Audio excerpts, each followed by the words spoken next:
Hello my dear students, क्या हाल हैं। I hope आप सब बढ़िया होंगे। मेरे प्यारे बच्चों, एक बार फिर से स्वागत है आपके अपने YouTube channel Manoj coaching centre में। जैसा कि आप सब जानते हैं मेरे प्यारे बच्चों, आपके जो बोर्ड एग्ज़ाम है वो 22 फरवरी से प्रस्तावित हैं और आपके बोर्ड एग्ज़ाम का मात्र कुछ ही दिनों का समय बचा है। आप सभी विद्यार्थी बहुत ही अच्छी तरह से अपने बोर्ड एग्ज़ाम की तैयारी में लगे हुए हैं और हम आपको मोस्ट इम्पोर्टेंट प्रश्नों की वीडियो लगातार बेटा आपको प्रोवाइड करा रहे हैं, जिससे आपके बोर्ड एग्ज़ाम की तैयारी बहुत ही अच्छे से हो सके। तो मेरे प्यारे बच्चों, आज की वीडियो में हम कक्षा 12 की केमिस्ट्री विषय अर्थात रसायन विज्ञान बेटा कक्षा 12 की केमिस्ट्री विषय का अध्ययन करेंगे। उसके कुछ महत्वपूर्ण प्रश्नों के विषय में जानेंगे।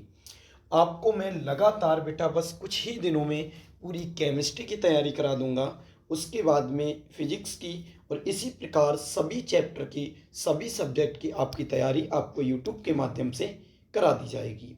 तो बेटा आज से हम जो है केमिस्ट्री की वीडियो अपलोड करना हमने शुरू की है, अर्थात केमिस्ट्री की तैयारी करना हमने शुरू करी है। तो बेटा अब आज से आप लोग मेहनत से लग जाइए। मैं तो आपको तैयारी करा दूंगा, बस आपकी जिम्मेदारी है कि आप प्रत्येक सब्जेक्ट को, प्रत्येक वीडियो को अच्छे से देखें, जिससे कोई भी वीडियो ना बच पाए और कोई भी प्रश्न भी ना बच पाए। आप यकीन मानना बेटा, बोर्ड एग्जाम में आपके पूरे नंबर आने वाले हैं। तो चलिए मेरे डियर स्टूडेंट्स, शुरू करते हैं बिना देरी किए आज की क्लास।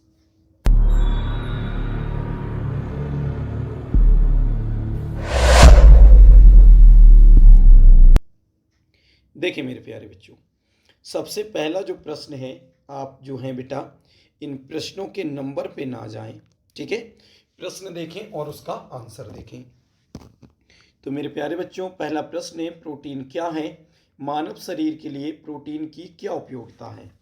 प्रोटीन क्या है और मानव शरीर के लिए प्रोटीन की क्या उपयोगिता है। ये बेटा 2017 में आया हुआ प्रश्न है। या अथवा प्रोटीन के मुख्य स्रोत तथा कार्य लिखिए। अथवा बेटा प्रोटीन क्या है, इसके महत्वपूर्ण उपयोग लिखिए।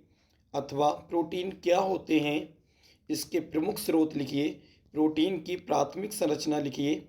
हमारे शरीर में प्रोटीन के मुख्य कार्य क्या हैं बेटा। ये एक मोस्ट इम्पोर्टेंट और महत्वपूर्ण प्रश्न है बेटा। इसका जवाब चलिए जानते हैं। देखें मेरे प्यारे बच्चों, ध्यान से देखेंगे। देखें आंसर है बेटा, प्रोटीन उच्च अणुभार वाले नाइट्रोजन युक्त जटिल कार्बनिक यौगिक होते हैं। प्रोटीन उच्च अणुभार वाले नाइट्रोजन युक्त जटिल कार्बनिक यौगिक होते हैं। ये एमिनो अम्लों के बहुलक हैं। किसके बेटा बहुलक है? एमिनो अम्लों के बहुलक हैं तथा वनस्पतियों और जंतु दोनों में प्रचुरता में पाए जाते हैं बेटा। याद रखें, प्रोटीन जो होते हैं उच्च अणुभार वाले नाइट्रोजन युक्त कार्बनिक यौगिक होते हैं और ये एमिनो अम्ल के बहुलक होते हैं तथा वनस्पति और जंतु दोनों में प्रचुरता में पाए जाते हैं, अर्थात पर्याप्त मात्रा में पाए जाते हैं। दूध, पनीर, दही, मांस, अंडा, मछली आदि जंतु प्रोटीन के मुख्य स्रोत हैं। बेटा ये जंतु प्रोटीन इन सभी में पाई जाती है। दालें, अनाज, मटर, फली, मूंगफली और सोयाबीन वनस्पति प्रोटीन के मुख्य स्रोत हैं। तो बेटा ऐसा भी आ सकता है कि जंतु प्रोटीन के स्रोत क्या हैं और वनस्पति स्रोत क्या हैं। तो आप समझदार हैं मेरे प्यारे बच्चों। ये दूध, दही, मांस, अंडा, मछली, ये सब कौन से प्रोटीन हैं? जंतु प्रोटीन है। और दालें या फिर अनाज, मटर, मूंगफली, ये सभी की सभी जो है वनस्पति प्रोटीन के मुख्य स्रोत हैं बेटा। ठीक है। अब ये तो था प्रोटीन। अब देखते हैं मेरे प्यारे बच्चों प्रोटीन के कार्य। ध्यान से देखेंगे। ये देखिए, तो सबसे पहले हेडिंग बेटा डाला है प्रोटीन के कार्य। अब पॉइंट वाइज देख लेते हैं। सबसे अच्छा यही तरीका होता है बेटा पेपर में लिखने का। देखो मेरे प्यारे बच्चों, मैं आपको एक बात बता दूं, मैं लगातार आपके सभी विषय, सभी सब्जेक्टों की तैयारी यूट्यूब के माध्यम से करा दूंगा। बस आपको मेरे साथ लगातार पढ़ना है बेटा। यूट्यूब पर एक भी वीडियो बचना नहीं चाहिए और जितने भी मैं प्रश्न कराऊं वो बेटा तुरंत वीडियो देखकर सभी की सभी तुरंत की तुरंत आपको याद करना पड़ेंगे। अगर आपने वो तुरंत याद कर लिए मेरे प्यारे बच्चों, वीडियो के साथ साथ चलते रहे, तो यकीन मानना आपकी तैयारी मात्र कुछ ही दिनों में अर्थात बोर्ड एग्ज़ाम से पहले ही पहले कंप्लीट हो जाएगी। ये मेरा वादा है बेटा। रोज़ाना आपको 2 से 3 वीडियो प्रोवाइड करा दी जाएंगी, बस आपको ज़रूरत है तो मेहनत से पढ़ने की। ठीक है मेरे प्यारे बच्चों, तो चलिए अब इसे कंटिन्यू करते हैं बेटा। तो प्रोटीन के कार्य, तो इसमें जो पहला पॉइंट है वो प्रोटीन के कार्य क्या है बेटा। प्रोटीन जो होती है उसका क्या कार्य होते हैं। तो पहला है बेटा पेशियों के निर्माण में। प्रोटीन से जो होते हैं पेशियों का क्या होता है, निर्माण होता है। दूसरा है मेरे प्यारे बच्चों शरीर की वृद्धि तथा क्षतिग्रस्त कोशिकाओं तथा उस ऊतकों का सुधार। बेटा प्रोटीन जो होती है वो पेशियों का निर्माण करती है, शरीर की वृद्धि में सहायक होती है और कुछ क्षतिग्रस्त जो कोशिकाएं हो जाती हैं उनको और ऊतकों का क्या करती हैं, सुधार करती हैं। तीसरा है बेटा प्रोटीन का कार्य एंजाइम तथा हार्मोन्स का संश्लेषण करती है। प्रोटीन किसका, एंजाइम का और हार्मोन्स का। तो एंजाइम तथा हार्मोनों का संश्लेषण करती है। अगला है बेटा रक्त व शरीर के अन्य द्रवों की पीएच पर नियंत्रण करती है। रक्त होता है बेटा, ब्लड होता है, और शरीर के अन्य जो द्रव होते हैं उनके पीएच पर क्या करती है, नियंत्रण करती है, कंट्रोल करती है। अगला देखते हैं एंटीबॉडीज के रूप में शरीर की सुरक्षा करती है। बेटा ये सभी प्रोटीन के काम है। प्रोटीन जो होती है वो एंटीबॉडीज के रूप में शरीर की क्या करती है, सुरक्षा करती है, मजबूती देती है बेटा शरीर को। अगला है मेरे प्यारे बच्चों आनुवांशिक लक्षणों के विकास एवं गति का आदि का नियंत्रण करती है। आनुवांशिक लक्षण के जो विकास होते हैं एवं गति आदि का क्या करती है, नियंत्रण करती है। कौन, प्रोटीन। तो मेरे प्यारे बच्चों ये हैं आपके सभी प्रोटीन के कार्य। अच्छे से इन्हें याद कर लोगे तो यकीन मानना बेटा ये प्रश्न आएगा तो आपसे बच नहीं सकता। ठीक है, चलिए अगले देखते हैं। अगले मेरे प्यारे बच्चों अगला जो प्रश्न है वो भी मोस्ट इम्पोर्टेंट प्रश्न है, बस ज़रूरत है तो आपको ध्यान से देखने की। प्रश्न है बेटा विटामिन सी के मुख्य स्रोत क्या हैं। विटामिन सी के मुख्य स्रोत क्या हैं और इसकी कमी के कारण कौन सा रोग उत्पन्न होता है। ये 2011 और 2009 में आया हुआ बेटा प्रश्न है। विटामिन सी के मुख्य स्रोत क्या हैं और इसकी कमी के कारण कौन सा रोग उत्पन्न होता है। या विटामिन सी का रासायनिक नाम लिखिए और इसकी कमी से होने वाले रोग लिखिए। बेटा विटामिन सी का जिक्र किया गया है। अब आप देख सकते हैं ये प्रश्न कितने वर्ष लगातार आया हुआ है ना। कितने बेटा, 2020 में भी, 8 में भी, 7 में भी, 5 में भी, 2011 में भी, 9 में भी विटामिन सी की विषय में पूछा गया है। तो चलिए जान लेते हैं मेरे प्यारे बच्चों इसका आंसर। देखो ध्यान से जरा, अच्छा है बेटा प्रश्न ये। कह रहे हैं विटामिन सी का रासायनिक नाम, ध्यान दें, विटामिन सी का रासायनिक नाम एस्कॉर्बिक अम्ल अर्थात C6H8O6 है। विटामिन सी का जो रासायनिक नाम है वो एस्कॉर्बिक अम्ल है जिसका फॉर्मूला C6H8O6 है। अब अगले देखते हैं, ये तो रासायनिक नाम हो गया क्योंकि रासायनिक नाम पूछा गया था, एस्कॉर्बिक अम्ल। विटामिन सी के मुख्य स्रोत अर्थात विटामिन सी किस किस में पाई जाती है, तो वो है बेटा संतरे, नींबू, मौसमी अर्थात खट्टे या सिट्रस फल। कहते हैं ना विटामिन सी किस में पाई जाती है, तो सभी खट्टे फलों में विटामिन सी क्या होती है बेटा, पाई जाती है। अब जैसे पत्ता गोभी, टमाटर, सेम की फली, हरी सब्जियां, यकृत आदि हैं। ये सभी जो हैं बेटा इन सभी में क्या पाया जाता है, विटामिन सी पाई जाती है और विटामिन सी के क्या हैं, ये स्रोत हैं। अब अगले देख लेते हैं विटामिन सी की कमी से होने वाले रोग कौन से हैं। ऐसे कौन से रोग हैं जो विटामिन सी की कमी से हो जाते हैं। ठीक है ना बेटा। अगर वीडियो आपको 1% लाइक आ रही बेटा, 1% पसंद आ रही है, तो आप यकीन मानना बेटा मेहनत तो लगती है प्रत्येक वीडियो बनाने में। बस आप इस वीडियो को लाइक कर दें और कमेंट्स करके बता दें कि वीडियो आपको कैसी लगी, जिससे जो होता है हमें थोड़ा मोटिवेशन मिलता है बेटा और हम भी दूसरी वीडियो बनाने के लिए प्रेरित होते हैं। तो आप इस वीडियो को लाइक कर दें जिससे हम समझ जाएं आपको वीडियो पसंद आ रही है। तो बेटा विटामिन सी की कमी से होने वाले रोग क्या होते हैं, इसके अभाव से स्कर्वी रोग हो जाता है, हड्डियां भंगुर होने लगती हैं तथा मसूड़े फूलने लगते हैं तथा उनमें रक्त आने लगता है।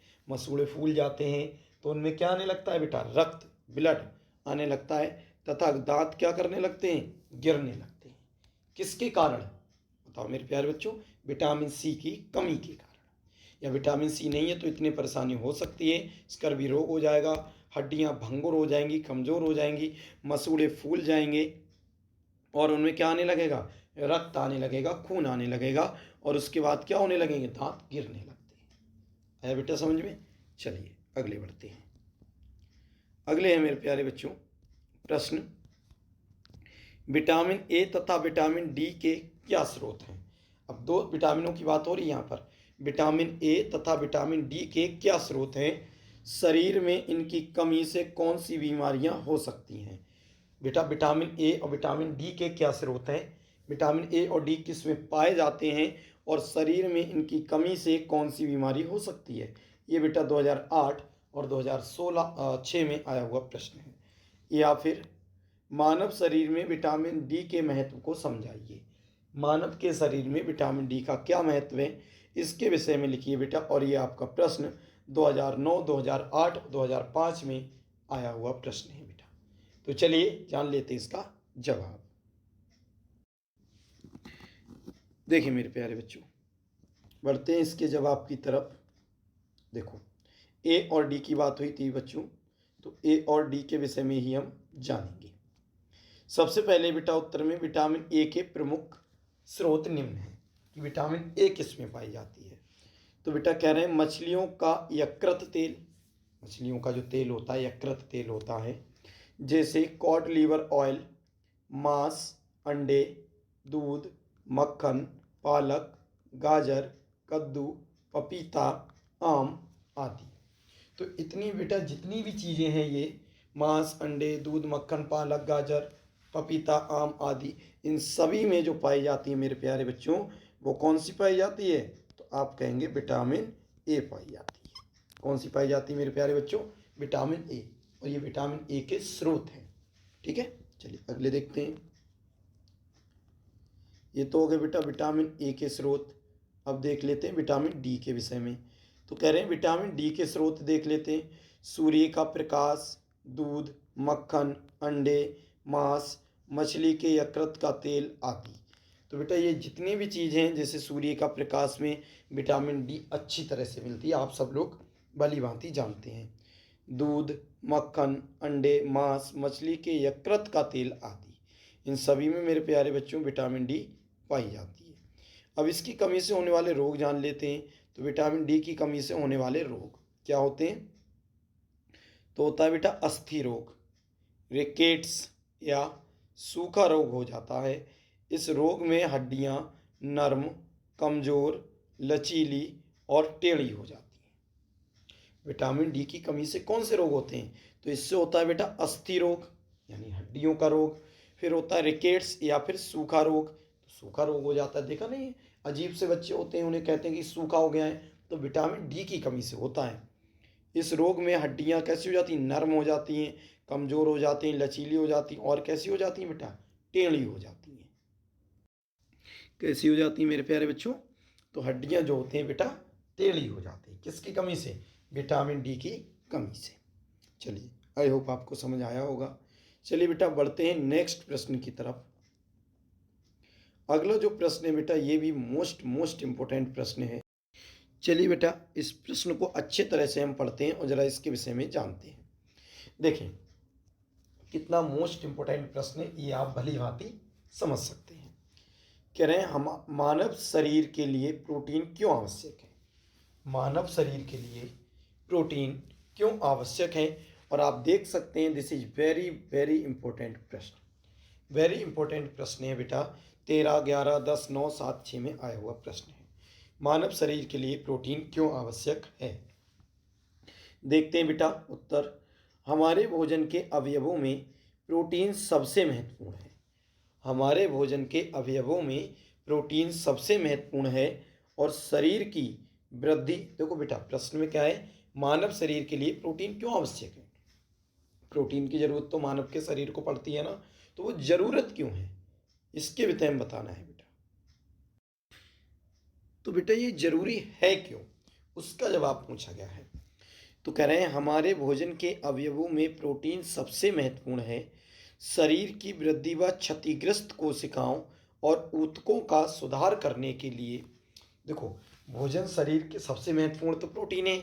शरीर की जो वृद्धि होती है बेटा, क्षतिग्रस्त या टूटी फूटी जो कोशिकाएं होती हैं, जो टिश्यू होते हैं, ऊतक होते हैं, उनके सुधार करने के लिए, उनमें क्या करने के लिए, सुधार। चलिए अगले देखते हैं मेरे प्यारे बच्चों। उनमें सुधार करने के लिए,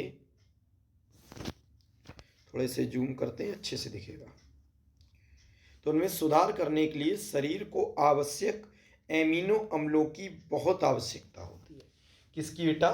शरीर को आवश्यक एमिनो अम्लों की बहुत आवश्यकता होती है, और इन एमिनो अम्लों का संश्लेषण शरीर द्वारा नहीं होता है।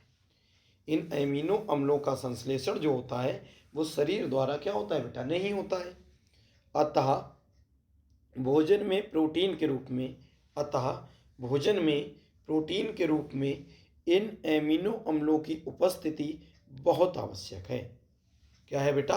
अतः भोजन में प्रोटीन के रूप में इन एमिनो अम्लों की उपस्थिति बहुत आवश्यक है। प्रोटीन हमारे शरीर में पाए जाने वाले रक्त आदि की पीएच भी बनाए रखती हैं। तो प्रोटीन जो होते हैं हमारे शरीर में, बहुत से रक्त तो पाया ही जाता है, पीएच पाया जाता है, उसकी क्या होती है, वो रक्त की जो पीएच होती है उसको बनाए रखती हैं, कोई दिक्कत नहीं होती। किसके कारण? प्रोटीन के कारण। हल्की टूट फूट मरम्मत वो भी सब कुछ प्रोटीन की वजह से हो जाता है। चलिए बढ़ते हैं नेक्स्ट प्रश्न की तरफ। देखिए बेटा, प्रश्न अच्छा है लेकिन ध्यान से समझोगे तब समझ में आएगा। देखो बच्चों, ध्यान से समझेंगे इस प्रश्न को। देखिए प्रश्न है, मॉलिस परीक्षण क्या है? मॉलिस परीक्षण क्या है मेरे प्यारे बच्चों? मॉलिस परीक्षण क्या है? और ये 2012 और 2008 में आया हुआ बेटा प्रश्न है, अथवा है बीच में। फिर क्या कह रहे हैं, कार्बोहाइड्रेट का परीक्षण किस प्रकार किया जाता है? कार्बोहाइड्रेट का परीक्षण किस प्रकार किया जाता है, या मॉलिस परीक्षण क्या है, इसके विषय में आपको बताना है। तो चलिए जान लेते हैं मेरे प्यारे बच्चों, मॉलिस परीक्षण क्या है या कार्बोहाइड्रेट का परीक्षण किस प्रकार किया जाता है। देखिए उत्तर है, मॉलिस परीक्षण हेडिंग पढ़ाइए बेटा। पदार्थ के जलीय विलयन, कोई पदार्थ होता है बेटा, उसका जो जलीय विलयन होता है लगभग 2 मिली में 2 मिली मॉलिस अभिकर्मक, ध्यान दें, पदार्थ के जलीय विलयन लगभग 2 मिली में 2 मिली मॉलिस अभिकर्मक, जिससे अल्फा नेफ्थॉल का एथिल अल्कोहल में 10% विलयन होता है। जो 2 मिली मॉलिस अभिकर्मक, ठीक है, जो होता है अल्फा नेफ्थेनॉल का एथिल अल्कोहल में 10% विलयन। अब कह रहे हैं 2% या 2 मिली मॉलिस अभिकर्मक डालो, किस में डालो? जलीय विलयन में। कितने में? 2 मिली में। क्या डालना है? 2 मिली मॉलिस अभिकर्मक डालो। फिर परख नली को बिना हिलाए, हिलाना नहीं, परख नली में डाल दिया बिना हिलाए, बहुत सावधानी से परख नली की दीवारों के सहारे, बहुत सावधानी से, कैसे बेटा? बहुत सावधानी से परख नली की दीवार के सहारे बूंद बूंद करके H2SO4 डालने पर, जब उस परख नली में बेटा आप क्या डालेंगे? H2SO4, सांद्र सल्फ्यूरिक अम्ल। तो जब उस हम परख नली में H2SO4 डालेंगे तो डालने पर 2 परतों के बीच में, किसमें? 2 परतों के बीच में लाल या भूरे रंग का छल्ला बन जाएगा, या बनता है, लाल या भूरे रंग का छल्ला बनता है, जो कुछ समय बाद बैंगनी रंग का हो जाता है। तो कार्बोहाइड्रेट निश्चित है। तो कार्बोहाइड्रेट कैसी है बेटा? निश्चित है, ठीक है। कुछ समय बाद वो छल्ला किस रंग का हो जाता है? तो आप कहेंगे वो हो जाता है बैंगनी रंग का। कैसे हो जाता है बेटा? बैंगनी रंग का। फिर तो आप क्या कहेंगे कि ये कार्बोहाइड्रेट निश्चित है। तो यही तो बात हुई थी, कार्बोहाइड्रेट का परीक्षण ही तो किया जाना था। जब सिद्ध हो जाएगा तो कार्बोहाइड्रेट अपने आप से ही निकल आएगा। तो ये बेटा थोड़े मोस्ट इंपोर्टेंट प्रश्न है, हल्के में नहीं ले। चलिए देखते हैं नेक्स्ट प्रश्न की तरफ पढ़ते हैं बेटा। देखिए मेरे प्यारे बच्चों, ये जो आपका था, ये बेटा वीडियो का अंतिम प्रश्न था, और आज की वीडियो में हमने इतने ही प्रश्न रखे हैं। और इन प्रश्नों को भली भांति आपको हमने समझाने की कोशिश की है और हमें पूरा भरोसा है, पूरा विश्वास है कि आपको भी ये प्रश्न अच्छे से बेटा समझ में आए होंगे। अच्छे से प्रश्न समझ में क्या होगा बेटा, आए होंगे आपको ये बहुत अच्छे से। और इन प्रश्नों को सभी को क्या कर लो, याद कर लो। क्या कर लो बेटा, याद कर लो। और वीडियो को बेटा लाइक करेंगे और चैनल अगर सब्सक्राइब नहीं किया है तो चैनल को भी क्या करेंगे, सब्सक्राइब करेंगे। अपने दोस्तों को वीडियो को भेज दें जिससे सभी का फ़ायदा हो सके। चलिए माय डियर स्टूडेंट्स, मिलते हैं किसी नेक्स्ट वीडियो में। तब तक के लिए थैंक्स फॉर वॉचिंग। जय हिंद, जय भारत।